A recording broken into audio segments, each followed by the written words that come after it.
Hello, everybody. This is Joseph Pasek, and welcome to the Fired Up Network. Welcome to a special flagship show of the Fired Up Network, Fired Up Live.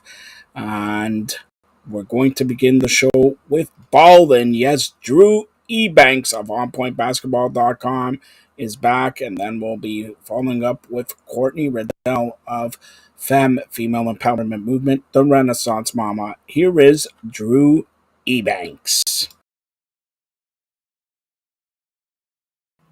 Hey everybody, this is Joseph Pasek, and welcome to the Fired Up Network. Welcome to Ballin. Yes, Ballin, not NBA Jump Ball. Ballin, I had to bring it back because Drew Ebanks complaining. We haven't done a long time Ballin here, and let's give it to myself and Drew Ebanks. The other guy who was on the show said that he talks to Dolan, and the New York Knicks are terrible. They don't have a chance. They're going to get swept by the Cleveland Cavaliers or whatever. Drew, let's first start off with this.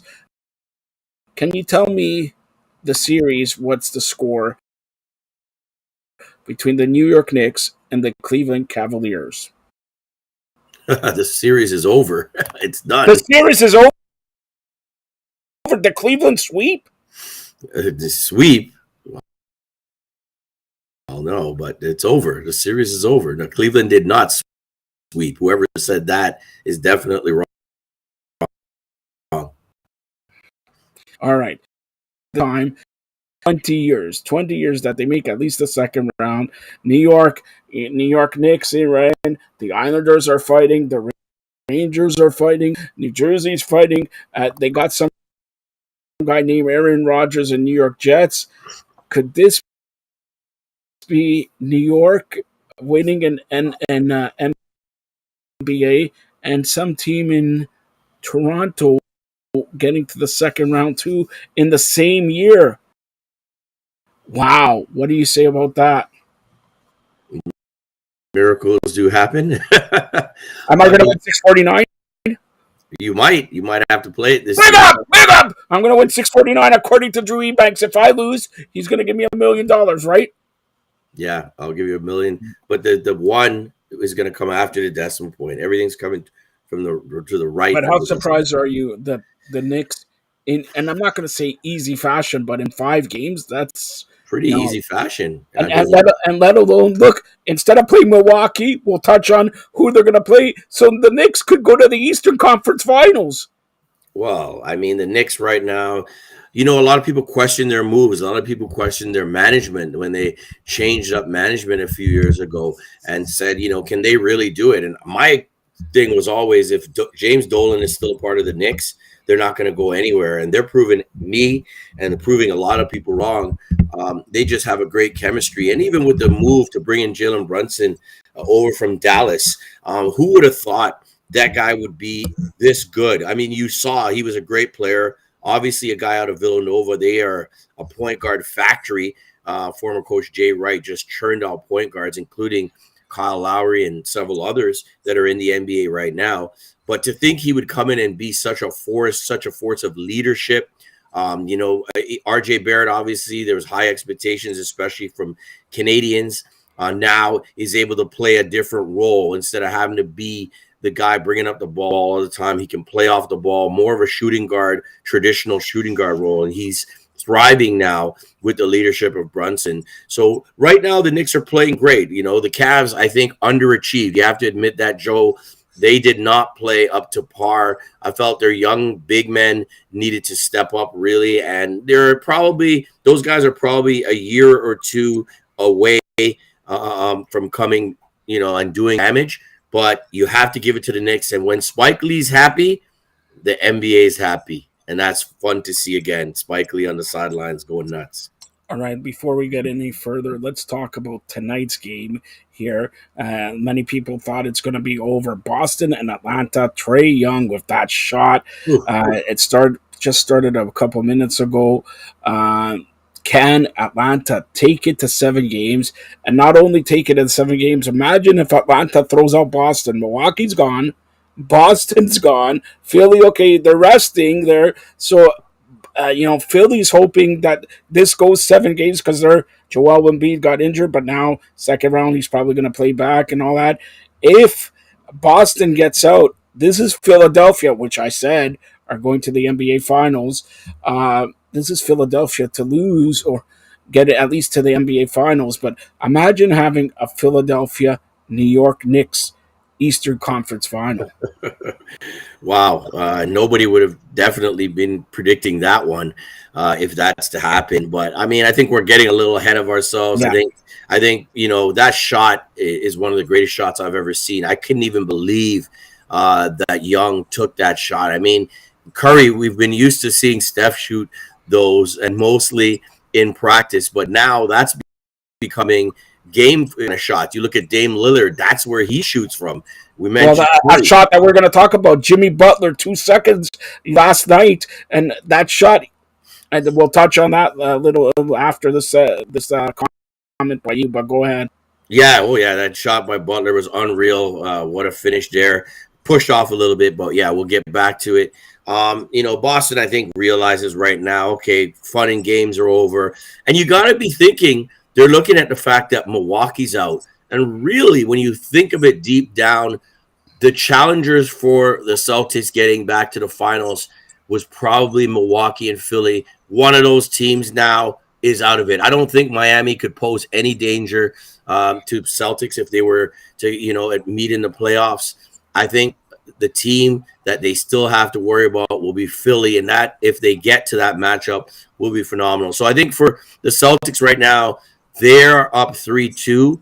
You don't want to go to a game 7, Joe, as we know, because anything can happen in a game 7. I think you're going to see Tatum and Brown step up. I think they're going to put the Atlanta Hawks away out of their misery tonight.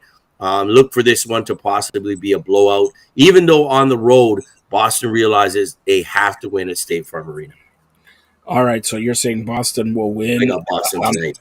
I'm going to say it's going to go 7 games. And let's talk about, much like yourself, you're a good regular season player, but then you meet, playoff Jimmy, playoff Jolton Joe, and who comes up. In the last game, he scored 56 points. That shot yesterday, he had, 14 points in the fourth quarter. Like, this guy's carrying Miami, and let's face it, Miami going to play the Knicks. I'm not saying the Knicks are bad, but Miami could beat the Knicks also, right? We can't forget that. So what do you say about Miami? Like, historic, first time a play-in team wins around there. And let's face it, if you would say a couple weeks ago, the Knicks are going to go to Eastern Conference Final, or Miami's going to go to the Eastern Conference Final, you could have made some good shekels on here. Yeah, you definitely would have been against the odds there.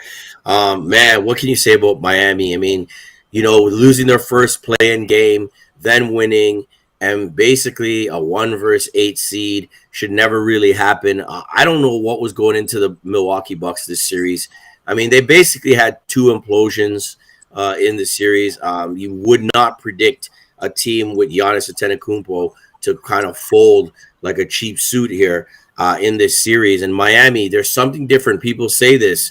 When they hit the playoffs, there's something different about Miami, and playoff Jimmy, just absolutely a monster out there doing it all. You got to love his enthusiasm, his energy, his toughness. I think he brings that to that team. And then for Milwaukee, as much as, we praise Giannis, it just seems that to me there's some type of leadership void there. There's something missing with that team. And obviously he struggled at the free throw line, and that's key in that loss. 10 of 23, missed 13 free throws. Man, he put up some numbers, 38, 20 rebounds, just did it all. But the free throw line, the mentality and the mental block reminded us, Joe, years ago when Giannis was dealing with those free throw issues, especially down the clutch. They looked shaky. They were making crazy passes on inbounds plays, just poor defense. And then it culminated in that last play when Allen was on, and I'm not sure how much time he thought was on the clock. He passed up a shot, probably a 3, faked that, went in, could have taken a jump shot before the game clock expired, and ended up trying to do a runner and time was over. And even in that play, Giannis did not make himself available in a dive into the middle of the post for a drop off pass. So they really something's going on with the Milwaukee Bucks. I heard just recently in a chat that Nick Nurse apparently is on his way to Milwaukee. I don't know how true that is, Joe. I'm not trying to break any here you want but that's what I heard. As everything breaks through Woj, but we broke Nick Nurse here months ago. You know, we don't need to be sports fluent. We just fluent and break the stuff. All right. So here we are, and I'm telling you this. What are you laughing for? All right. Like, look, I'm telling you this right now. Okay. As Udoka signs on with Houston, a lot of people.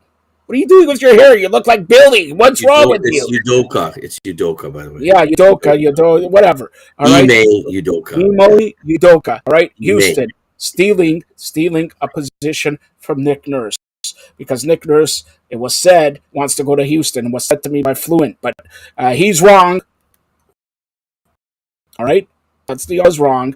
And there's rumors going around. Like I said this before, Nick Nurse was waiting to see if Dallas makes a move. Dallas is not making a move. He apparently Detroit was interested, but he's not interested in answering the phone. That's Nick Nurse. Now I hear yesterday that somebody in Milwaukee called him. Now listen to this. He is en route to Milwaukee. There you go. I know a little bit about ball. Did I say en route to be a coach? He is en route to Milwaukee to do a performance with his guitar and his band. Okay, well, there you go. But the guy who told me that, how many old Milwaukee's, I think he's going to stop off at the Bucks office and all that. So let me just tell you something. Nick Nurse to Milwaukee, I would say, from what I heard, better than a 50-50 shot. Wow. Now, and here you're hearing this exclusively on the Fired Up. They're tired of Bud. It's no more Buzz, no more Bud Lights, and no more Bud possibly in Milwaukee. That's what you're saying, Joe. No, hold on. Let me finish this. Comb your hair, all right? Let me just finish. All right, I'm going to tell you. It looks like a better 50-50 shot of Nick Nurse ending up in Milwaukee. Well, the Raptors need a coach. And everybody was talking about the guy who signed in Houston.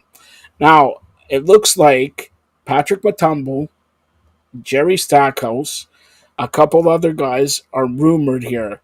I don't know. I mean, Patrick Mutombo, I love the guy, whatever. I mean, I saw him in on the sidelines. I just think you need an experienced guy, Joe. I don't know. Griffin. You need somebody that's going to command, command. And I'm not saying that, but I think he's a little young right now to be taking reins. Well, Jerry Stackhouse, what is he, young too, right? Jerry's young, but he's been doing his thing for a few years. Did win a chip with the 905. So I wouldn't be averse to Jerry. I love when dealing with him there as a coach. But I just think Mutombo as a head coach, not right now. Okay, how about Adrian Griffin? Yes, definitely. Adrian would have to be in the mix. Obviously, highly respected in the Raptors organization. Got through some headwinds with his personal life, but, continued to do his thing. I'd love for him to get a shot as well. But I think, again, it's got to be somebody who can command the room, can get respect and hold players accountable. Doesn't matter what level. You got to be like a Pop here. You got to be able to hold your Tim Duncans accountable as much as you hold your 13th or 14th. Wait a minute. The Raptors don't have a Tim Duncan. Secondly, let me finish here. Now, before he took the coaching job in Milwaukee, he was contacted by the Raptors. Right. Budenholzer, right? Now, do you think, I haven't heard this, but do you think it's sort of a trade? Switcheroo? Yeah. What do you think? Out of all the guys we talked about, is Budenholzer, I'm not a huge fan, to be honest with you, of Bud. Okay. I'm not a huge fan. I mean, he's an NBA coach with a lot of experience. Won a championship. He did. But you see, they've flopped more than they've won. You know what I mean? They had the one good year, and when you look at it, you could question that championship. If KD had a size or two smaller foot, he may not have touched that 3-point line, and things might have been different, right?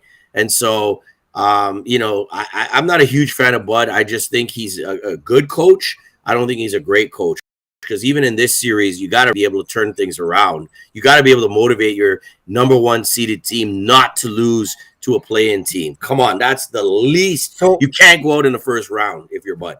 so nobody has said this name, and I'm going. I don't start rumors. They're started by jealous people. All right, I'm telling you right. You like that, eh? You like that song? How to root theirs gets. Never mind. All right. So a guy who was drafted first draft pick ever by the Toronto Raptors. I'm hearing little whisper. Damon Stoudemire. You know he's the becoming a Mighty coach. Mouse. Yes, Mighty Mouse. Yeah, him and his assistant coach will be Muggsy Bowles. Muggsy Bowles, Mighty Mouse also. But seriously, I hear little rumors. Okay, that they may be interested if and only if they decide to completely mash up your face, break everything, and start sort of over. Because you start with a rookie coach, Damon Stoudemire. You start with maybe Scotty Barnes, trade OG, Pascal. You don't know, blow it up. Now I'm going to ask you a two-part question. Are they going to blow it up? Do you think they can blow it up? And what does Damon Stoudemire bring to this team, considering we talked about Griffin, Jerry Stackhouse, Budenholzer, and all that? Well, I mean, didn't he just get hired? When did he get hired by Georgia Got Tech? hired a few months ago, but Yeah, if you're going to get hired by the team where he got hired or an NBA team, you put your resignation in and take the NBA job. yeah. I mean, I guess that could happen, but man, the odds of that is pretty long. The fact that he just got hired there, obviously, he's a fan favorite here. He won Rookie of the Year, so he's something that the fans revere. As far as the Raptors team, it's really hard to say if this team really needs to fully blow it up. I mean, you saw Masai Ujiri thinks that because the league is so much parity in the league, they can get away without blowing the whole thing up. I think first and foremost, they need a point guard leader. They need a guy that's going to be able to distribute as well as score, get guys in the movement, get guys to their spots, run an offense. But when you have a guy like Fred, he's more of a run and gun kind of smaller shooting guard more than anything. And I think that's where you need to start. You got to get these Raptors a point guard that they can depend on. As far as their wings, I mean, you still have your Pascals, you still have OG. Big market out there for OG. If you can flip some pieces for him, maybe you do it now, because he's kind of underachieved when you look at what everybody thought OG Anunoby could be. And then I think you still have that shining piece, Scotty Barnes, that you can build around as well. If you can keep Pirtle, I think that's key as well, and have a coach really continue to utilize him. Because, when Pirtle came, Joe, he was having some crazy games, like 20 points, 15 rebounds, 18 rebounds, and all of a sudden he wasn't being used anymore. So there's got to be a consistency and also development of the young players. I don't think the Raptors are in any real pressure to win a championship right now. Coming off 2019, that's only 4 years ago. Retool, rebuild the right way. I think the Raptors are fine. No need to blow it up. They have done a great job as far as their draft picks and talent. They just haven't done a great job of executing and putting guys in places to succeed at the pro level. Okay, so a couple points to your comments here. I believe Fred VanVleet is gone. That wouldn't be surprising. I also believe Gary Trent is gone. That saves $30 million, maybe more. Now, I'm going to ask you, there's some schools of thoughts within the Raptor organization. You keep OG and trade Scotty Barnes. So it just happened recently. A few weeks ago, nobody would have talked about that. Somebody in the organization, I don't know who, may be souring on Fresh Bowl himself from Subway, Scotty Barnes. Now, from what I know, is Scotty had a great rookie of the year, of course, and all that. His second year, he may have big head itis. Okay, where you think you're bigger than the game and all that, and may have soured some people within the Raptor organization. The other OG never complains about anything. He wants more of the ball. He's a great defender, and obviously in the NBA where everything is offense now, what a pleasure to have a guy who, and he could score 15, 20 points a game when given the chance. When given the chance. So I'm going to ask you, do you keep OG and trade Scotty, or trade Scotty, or trade OG and keep Scotty? I mean, it's a real tough question to ask, to answer. And that is the question that they have to answer. Well, they don't have to, but if One's got to go, no doubt. I think one's got to go. I don't think they both, because they're going to be taking up each other's minutes essentially. For me, you hear the same thing? What I just, and nobody else has been reporting it. So did hear there's some rumblings of Scotty kind of regressing, and yes, some people may be discontented with more than anything the attitude. You know what I mean? More than anything on the floor. And there was a point in the season where he wasn't looking very well. He wasn't looking healthy. I think we discussed he might have had some issues injury-wise, maybe with the knee. He started to pick that up towards the second part, the end of the season as well. For me, I think I would stick with youth. If it was up to me, I would run it with Scotty Barnes, because I think right now OG Anunoby is a bigger chip. You could get way more, I think, for OG Anunoby than you could get for Scotty Barnes, especially after the, not subpar, but just, he regressed a bit this year, Scotty Barnes. So I think if you're going to make a splash and try to pick up some assets, and shooting, Joe, we haven't talked about that yet. Shooting must be addressed by this team. I think they have Wieskamp. He's a great young shooter. I didn't see much of him down the stretch, which I thought you could plug that young man in situations and run the offense and get him some shots. So the Raptors have to understand this NBA is about shooting, and you can't have a roster with 6'8" guys, 5 or 6 of them who can't shoot. You got to trade some of those 3-and-D, those 6'8" guys, and get some shooting. So that, if they can address that, I think they're fine. And again, just like I said, this team is, to me, not in desperation mode. They have chips. Even if you want to regroup, the guys that you mentioned, Fred VanVleet, OG Anunoby, they can fetch a whole lot in the trade market. So I'm not really worried. I think it was a step back for the team. You have to look at Masai Ujiri and Bobby, Webster, and the microscope's on those two right now. Bobby Webster's a great guy. I know him personally a little bit, but he, the pressure has to be on Bobby and Masai. You guys got to come up with a better formula, because what you did this year was unacceptable as far as a team who claims they want to get back to the top of the Eastern Conference. And that's another thing, two other things to what you just said here. Everybody forgets Bobby Webster's the GM, not Masai Ujiri. Masai Ujiri is the president, and how many presidents have press conference and the GM nowhere to be seen?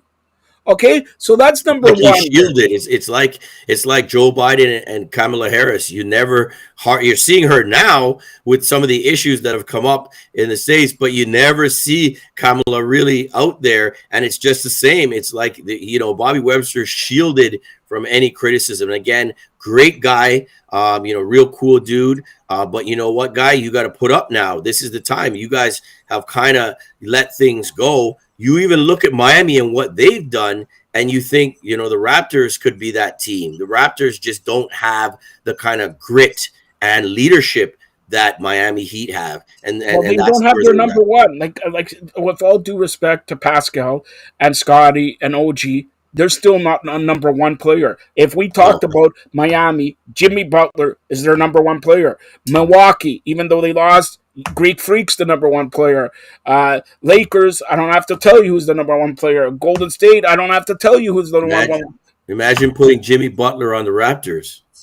They need, exactly, but Raptors, since Kawhi gone, and let's face it, they had him for a year, and nobody knew Kawhi was going to be the Kawhi, okay? They haven't had a go-to number one, because DeMar Kyle they were great. but they weren't a number Oh, one, yeah, number one. They were yeah. great number 1A and great number 2, but not a number 1. It's about time you saw Bobby Webster, and they have the chips, like you said, with Fred VanVleet, with OG, with everybody to get their number 1. And then you build outside. Okay, so you got number 1. Then Pascal is a number 1A. He is a number 1A, number 2.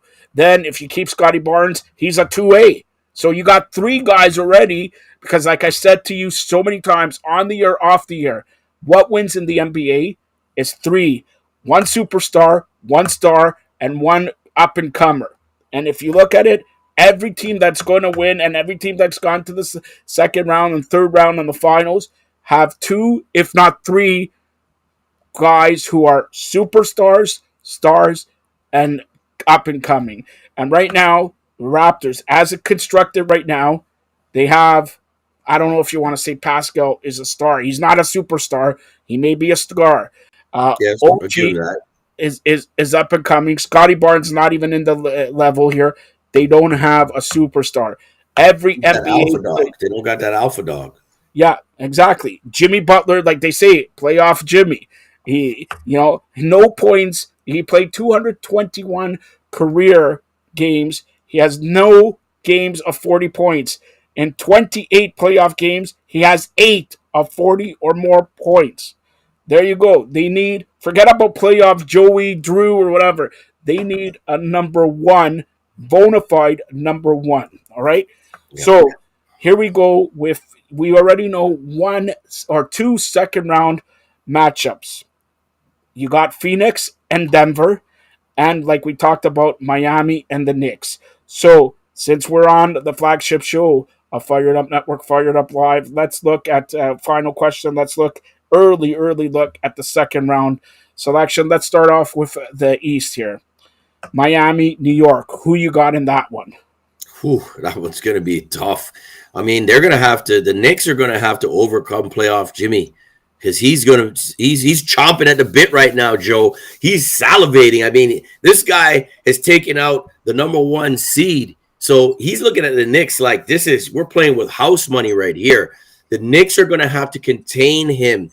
They must make other players beat. Remember, Tyler Hero, no go. Victor Oladipo, okay, he's not a starter or anything, but he's still a guy that could come in and play a role. They're missing a couple players. So the Knicks have to make Jimmy Butler, if anything, a guy who's not going to be able to get everybody else involved. It's hard to say. Do you make Jimmy Butler go off and contain the other guys, or do you shut down Jimmy Butler? I think the best thing for them, because they're missing some players, is to try to shut Jimmy Butler down if you're the Knicks. And if you're Miami, like I said, you're like, wow, we really have a shot to get to the Eastern Conference Finals. So it's going to be interesting. I will, man, as much I want the Knicks to win because I think it's time. I think the fans deserve it. I'm going to go out on a limb here. As much as I think Miami has the advantage from the experience, I think the Knicks right now are firing all cylinders. I'm going to take the Knicks in 7 in this series. You may be right, but then again, I think you're going to be wrong because I will tell you after game 1 because it depends on Randall. He's hobbling, Yes, and he very much. re-aggravated his ankle there, okay? So, yeah, Brunson could score 50 points a game. They'll still lose. They need Randall there. If Randall and he can be, healthy enough, the Knicks probably win. But Randall and of course RJ's got to step yeah, up. And I think their bench, when you look at the Knicks bench quickly and those guys, they've got some great guys that can come off the bench and do some damage. So I still think the way the Knicks are playing, yeah, they might look like a team that could be a easy pushover, but look what they did to the Cavs. The Cavs, we talked about them for a couple years ago as being, once they got Mitchell in, one of the top, future teams in the East, and they pretty much disposed of them. So Miami can't go in there overconfident right now. Even though I said Jimmy's going to be salivating, they still got to do work against the Knicks to win that series. imagine if Jimmy was still in Philadelphia. All right, that's number 1. Now let's go to the West here, and you talk about Barrett, RJ Barrett. Andrew Wiggins comes up huge for Golden State. The silent assassin. He has come up huge. He's getting healthy and all that. And if he adds what he added last night against Sacramento, Golden State is again going to be either in the NBA Finals or crown Golden State and Steph Curry with like his fifth ring or whatever. But let's digress here. Let's talk about the West. Denver and Phoenix, and what a matchup with this. Kevin Durant there, Paul. If they get through Denver, I'm saying they're going to go to the NBA Finals, and most likely, because now Milwaukee's gone. You got depending on Boston, because I would still say that if Phoenix goes against the Knicks, Phoenix. If Phoenix goes against Miami, it's Phoenix. Right. Phoenix goes against Boston, you know what I mean? So who do you got in the West between Phoenix and Denver? Jokic versus Durant, I guess. Oh, what a series. I mean, quickly before I start on there, I mean, you did mention Wiggins. Yeah, so good to see him back. And we talked about, and I've said this, that specifically out of my mouth, the championship still has to go through Golden State. No matter what you Yeah. say, I think they got the advantage with Fox going down and getting hurt. It kind of threw the Sacramento Kings off their rhythm and from their momentum in the series. And I think, right now, when you look at that series, the experience is going to be too much for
because we've seen when he's engaged and he plays both sides of the floor, there's not a lot of people that are better than him in the world playing the game of basketball. So that series is going to be one I'm not going to try to miss any games of that one. That's for sure. All right, Drew, let's close it out with the usual question that I always tell you. Close it out with Canadian basketball. And don't forget, we're a couple weeks away, I think 3 weeks, 2.5 weeks away from the WNBA at the Scotiabank Arena, May 13th. And from what I've been told, and I'm going to break it again, Drew, forget about one game next season. Next season, they're apparently going to be fast tracking Toronto into the WNBA. I have heard just a couple rumors that they will want 2024 Toronto as a team, barring to see how this WNBA preseason game. And if it's not 2024, it will be guarantee 2025, and then 2024 at least three preseasons games. That's what I've been told lately. So could be Toronto getting a WNBA team or getting a WNBA team in 2025 and three preseason games in 2024. What do you say to that, Drew? Oh, amazing. I mean, obviously, I think the tickets are pretty much sold out already. I don't see a problem with them bringing a WNBA team. The girls' game is growing here. A lot of young ladies getting scholarships to the Division One level.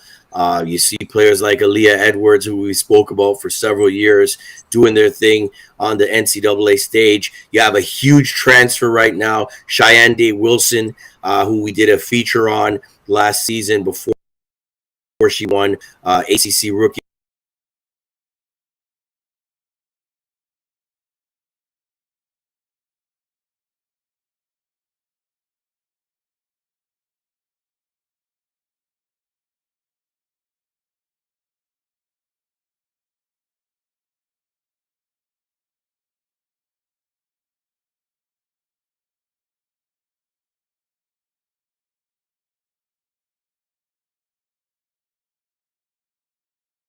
to basketball.ca, check out Canada Basketball site. All right, and the thing I was going to mention, go ahead.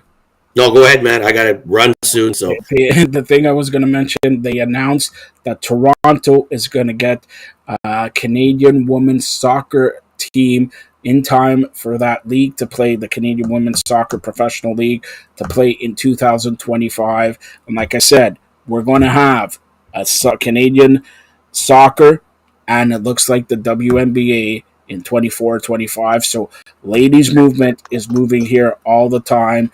And of course, we have the Toronto Six already captured the ladies Isabel Cup for hockey. So ladies movement is all over, and we're going to be part of the Fired Up Network, female empowerment movement, still part of the Fired Up Network. But the only question here, Drew, you're on Mometu, you're on Roku, you're on Amazon Fire TV, you're on Samsung TV Plus, you're on Apple TV. By the way, Apple TV, don't you have to pay to see Drew Ebanks' hair? Apple TV, by the way, all right? How does that feel for me to make you more of a superstar that you already... I made your career, now I'm reviving it. I'm reviving Norm Rumack's career. Billy, I told him he needs a haircut for me to revive his career. How does it feel to be seen, heard, on point, on location, worldwide? Man, it's great. It's good to be out here. Good to be a part of Fired Up. And hopefully, can keep building it and getting it to more audiences out there. And make sure you tune in and check it out and spread the word, folks. Fired Up is on its way. So it's great to be here, man. Definitely, Joe. Thank you for having me on the show.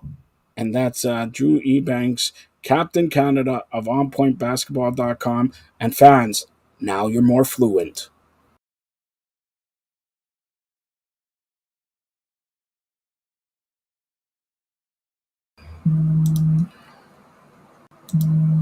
Thank you to Drew Ebanks of OnPointBasketball.com. That was ballin' here on the Fired Up Network, Fired Up Live, the flagship show. And as we mentioned, female empowerment movement, FEM. And I present to you now Courtney Riddle, part of female empowerment movement. Of course, Courtney is a big part of the female empowerment movement with her show each and every week here, the Renaissance Mama. And we're pleased to have Courtney on here every week for the Renaissance Mama. And here is the latest edition of the Renaissance Mama featuring Courtney Riddle. And here we go for that. Here is Courtney.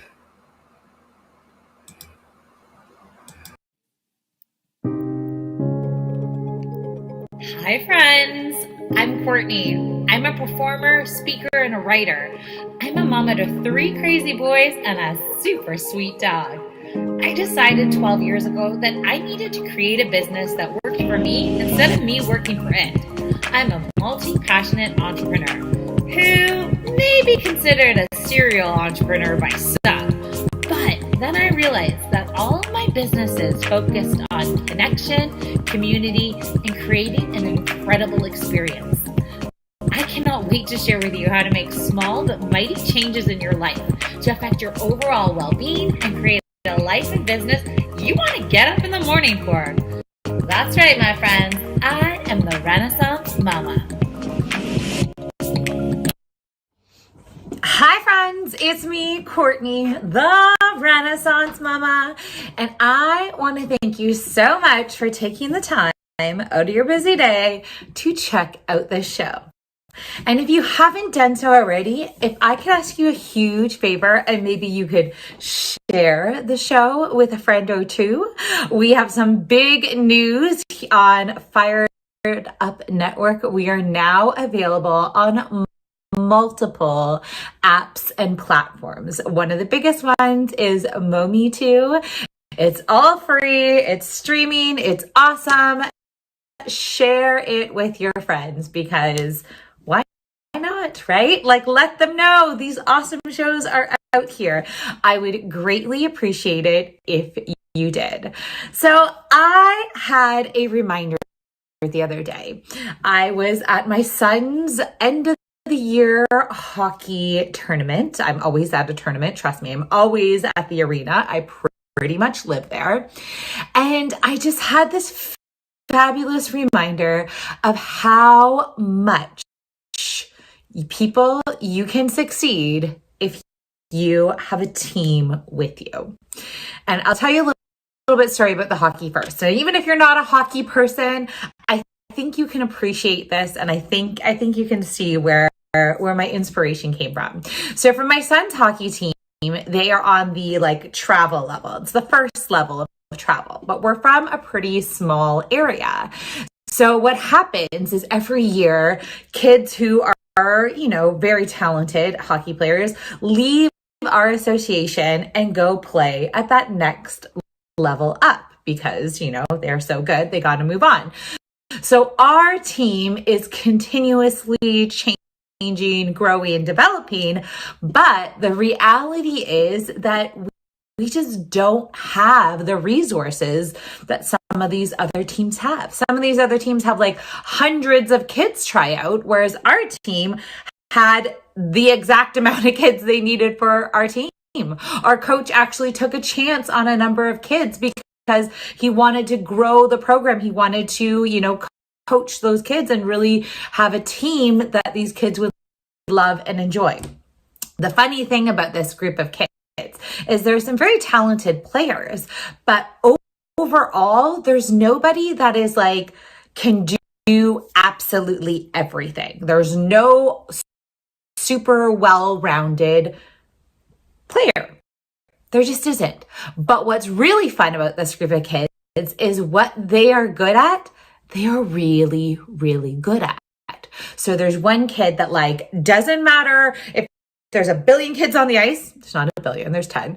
But he can move the puck from one end to the other. And he does it with kind of his arms all over the place and his hands all over. And he looks like just a tornado. But he can do that every time. He can push up that puck. It's so incredible to watch.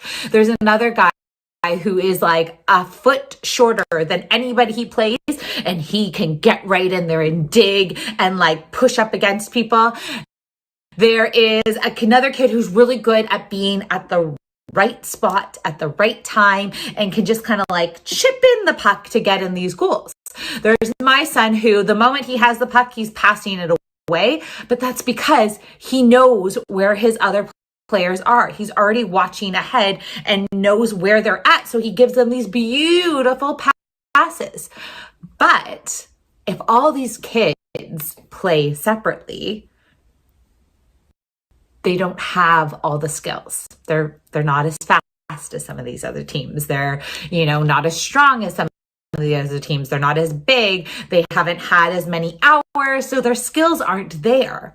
But when they play like a team, it's incredible. It's amazing. So it was our end of the year tournament, and they were playing all these other teams and they were doing very, very well. And then they got up to this other team that is that second level of travel. So in all rights, they shouldn't even be playing this team. This team was way better than they were. And even watching them, I could see oh my gosh, this team has the skills. They have the players. They've had more time. They've probably had different coaches. They've had all the things. But our kids worked together as a team, and they used all their skills and they used it together. They knew they couldn't skate as fast as them, so they were passing. They knew this other team could shoot, so they were keeping them out of their area. They knew it was amazing to watch. And I just kept thinking oh my goodness, that's what you need. You need sometimes to have a team. You cannot do it all alone. So end of the story. Unfortunately, they didn't win the gold at the end. They won silver. The last final score was 2-1. It was so close, but it was amazing to watch this team who even last year was barely winning a game. This season, they've done 4 tournaments and 3 silvers. It's absolutely incredible. but it inspired me for today because I thought, well, how can a solo entrepreneur who is doing many, many things, wearing many, many hats, probably just trying to keep above water, how can they create a team? And you probably can't. But what I'm going to chat about today is the next best thing. I'm talking today how you can create a mastermind of your own, how you can get a group of like-minded entrepreneurs that you can create your team so that you can have somebody to bounce ideas off. You can have somebody to work through problems. You can also give and take and create this team so that you can succeed. I will tell you, being an entrepreneur, a solo entrepreneur, can be a little lonely. And I find sometimes we make decisions that aren't always the best decisions because we are nervous, because we are unsure. I will admit, I have done this in the past. I started one of my businesses and I sort of brought along a person as a partner. And the only reason I did it is because when I started the business, we were both kind of doing it, and then that other business closed down really quickly, and I hopped into this new one, and she was also in a similar position as I was. She was also in that same company, so it made logical sense. So I thought. But we didn't take into consideration like what were her skills, what were, her ambitions. And how did she see this company growing? We didn't have any of those tough conversations. And really, when I break it down, the only reason I was like, hey, let's start this together is because I was scared to do it alone. Because I was worried that I might get overwhelmed. And I've done that a few times in the past as well. I bring somebody on and it doesn't work out the way I want it to because they're not doing the same things as I am. They're not on the same page as I am. Things just don't work out the best. So that's why I think making a mastermind for you to have that team, but not have to give away your business, not have to report to somebody else, not have to, negotiate with somebody else. This is the best way you can create a team without having a need to pay them, without having to, take too much time and effort. I want you to create the best mastermind you can so that you can create your team and you can succeed in your business. Are you ready to get started? Okay, so here are my best tips and tricks on how to create a successful mastermind. So the first thing I think you need to do before you start inviting the people, before you start, doing all the things, is you need to make sure what you want the intention of this mastermind to be. And as you're setting that intention, I would also think of time and commitment. So when you're thinking of intention, do you want this mastermind to be, maybe it's an open space that you guys can bring problems together and work through issues. Maybe it's more of an accountability group where you want people to kind of check in and see where everybody's at and connect that way. One of the groups that I meet with, it's an amazing group. I've talked about them before, but they are very much more on the emotional side of business. And we meet as entrepreneurs and we discuss kind of where we're at, but where our heads are at. We don't talk business specifics. We don't get into the nitty gritty of anything. It's more of a generalization of okay, we know it can be lonely being an entrepreneur. Here's something that we're working through. And sometimes it has to do with your inspiration, or sometimes it has to do with, they work with a lot of words or feelings and how it affects people. So that is one way it could go. But I'm thinking of creating a mastermind that's really more about supporting businesses together and being that team. So first thing you want to do is really create that intention of what you want the group to be. The more specific you can be is better. If you have a group of people that you might want to invite, maybe send them a survey. Say, hey, listen, I have this idea. This is what I'm thinking about. What are your thoughts? What would really benefit you? Because this is the key thing to make a mastermind really, really successful. It's gotta be a relationship. You've gotta give, you've gotta take. It's gotta be beneficial for everybody involved, right? Or else they won't come. It won't happen. It will just, it won't be good. So you wanna make sure that the group you are creating is going to be beneficial for everybody involved. So once you get very clear on like, okay, this is what I want my group to do. This is the purpose of it. This is the intention of it. The next thing I would look at is that time and commitment. We know business owners are very, very busy. So the last thing you want to do is approach a very, very business owner with number one, a plan that's not really thought out, or something that's not anything they're going to be able to handle, right? When I first started creating my mastermind, I approached a few of my business people that was like, oh my gosh, I would love to have them in this. I shared what this was all about, what's happening. And they honestly just said, I'm sorry, I can't commit to this. Like what am I committing to? What is this? How can I only have so much I can do. I'm being very conscious of my time.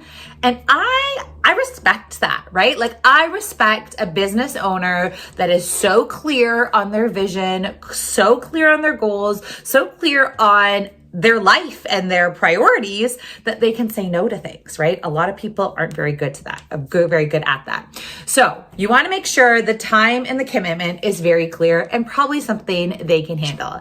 I would highly suggest with maybe start with once a month, an hour a month on something simple online. So you're making it as easy as possible. The last thing you want to do is make this complicated and have people not be involved and not be invested.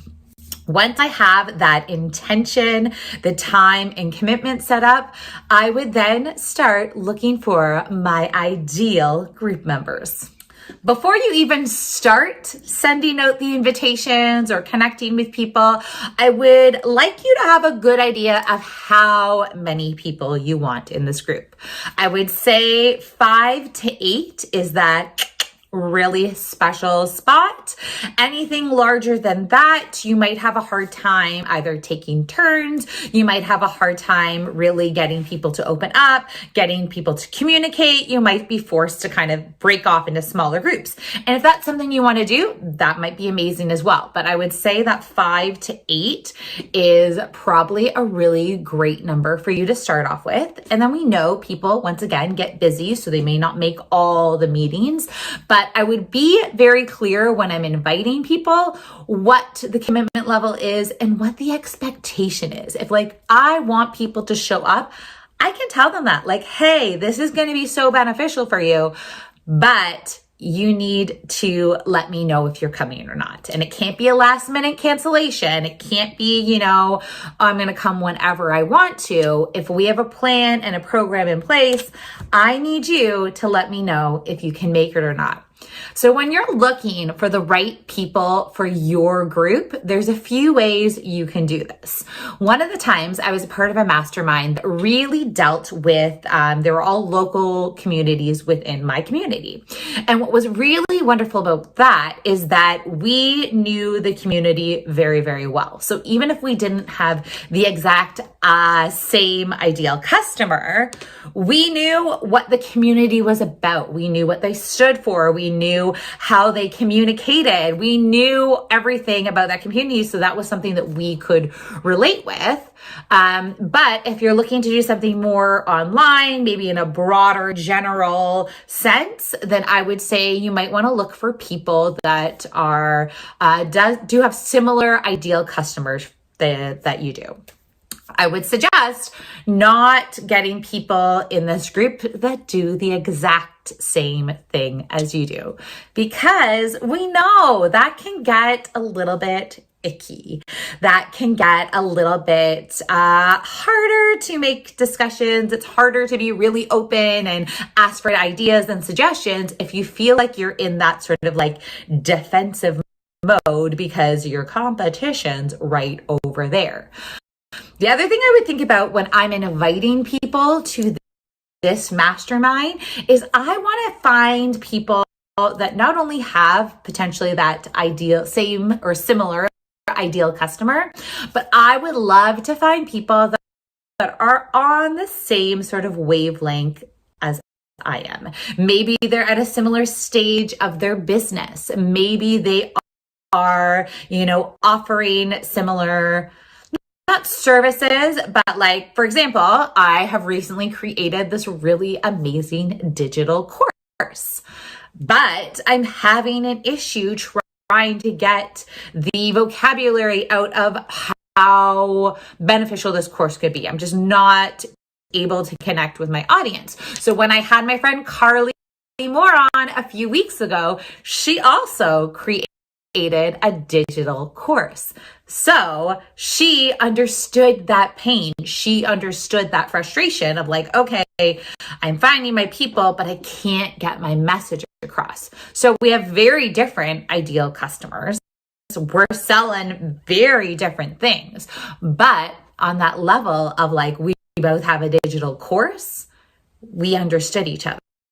So you could go that way, similarities that way within your business of like, okay, you're at this level, I'm at this level, let's work and support with each other. So now if you know who you're looking for, are you looking for those local businesses that know your community?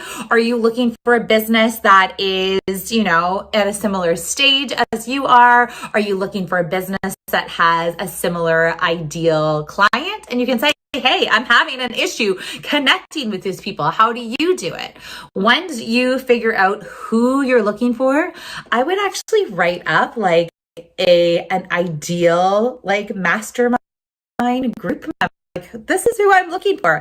And I create those points. So then when you go and approach people, you have it down. You say, okay, here's what this group is going to give you. That's your intention. Here is what I expect from you. That's your time and your commitment. And here is why I want you. And that is that ideal group member. What's that look like? And then you are leaving the ball in their court. They can decide yes or no. This is for me. This is not for me. Maybe they do have time. Maybe they don't. But you have laid it all out so lovely. And you have invited these people to join you. And that might be the part where it's going to feel a little awkward. I just listened to this podcast this morning of, hey, how difficult it is after a certain age making friends. And I find in this scenario, when you're not only looking for like friends, but you're looking for somebody who will meet you on like a business level, that sometimes it can be a little scary to put yourself out there.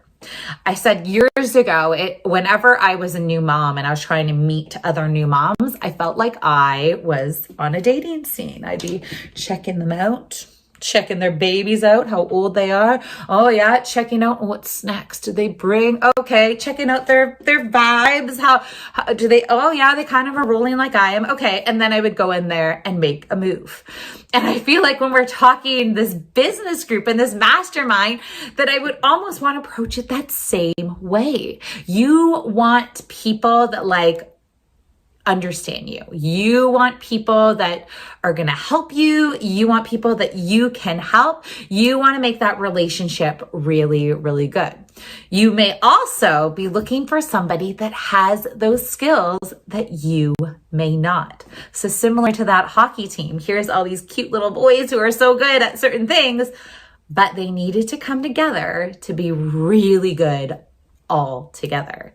So that's another thing you could look at. Okay, like, all right, I'm looking for somebody who has a similar concept of what I'm selling. I'm looking at somebody who, is able to communicate with their community like this. I'm looking at some of this, I'm looking at that. And maybe that next level is that you're looking for somebody that might have certain skills that you do not have. So that could be also in your little document of that perfect, ideal, group mastermind member. Once you have your people in place, you've been sent out the invites, I would make sure that you have a start and an end date set. The last thing you want to do is kind of be like, okay, when's the next meeting? Like, I want to give all that information upfront, right off the bat. People can add it to their calendars. They can get a reminder. Maybe you can offer to send them a reminder, but you want to make sure that people know from the very beginning what they're committing to. And then I would even, I know this might sound a little harsh, I would put some rules on what happens if they don't show up, right? The last thing you want to do is plan these great masterminds, be super excited about them, ready to, connect with these people, and last minute someone cancels, then they cancel again, and then, it goes from there. And you've added this time to your calendar. You've gone out and invited these people. They've said yes, so you've stopped inviting other people. I think you need to put some rules of like, okay, listen, if you miss 2 meetings within X amount of months, I'm sorry, we're going to have to ask you to leave for now. Or maybe this isn't the time for you. Maybe you can, we'll circle back and we'll see you later. But I would definitely put some rules on what attendance looks like and how it is important, how you need those people to attend. And if they can't, just creating some rules so everyone knows in advance of like, this is how it's happening. This is what we're doing. And I don't think it is harsh. Like I said, I feel like people know, okay, if there is that little bit more of skin in the game, they will commit to it or they won't. Right? So then right off the bat, you're not waiting, you're not wasting anyone's time, but you know what is happening. Once you actually have those people, everyone's in place, you're ready to start your meeting. You've picked the platform that you are going to do the meeting on. Hopefully it's something that everybody knows and is semi-comfortable with.